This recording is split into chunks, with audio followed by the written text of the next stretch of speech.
Viral di media sosial video seorang kurir yang harus naik motor menerobos demo mahasiswa tanggal 11 April tahun 2022.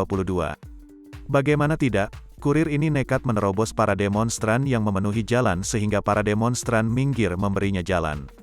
Dalam video, kurir ini mengendarai sepeda motor miliknya hingga masuk ke jalan yang dipenuhi oleh para mahasiswa yang berdemo pada Senin, tanggal 11 April tahun 2022. Para mahasiswa yang mengenakan alma mater kampusnya masing-masing tampak memenuhi badan jalan saat itu. "Misi paket-paket," ucap kurir ini sambil mengendarai motornya menuju arah para demonstran. Saat sampai di lautan mahasiswa yang memenuhi jalanan, kurir ini memperlambat laju sepeda motornya.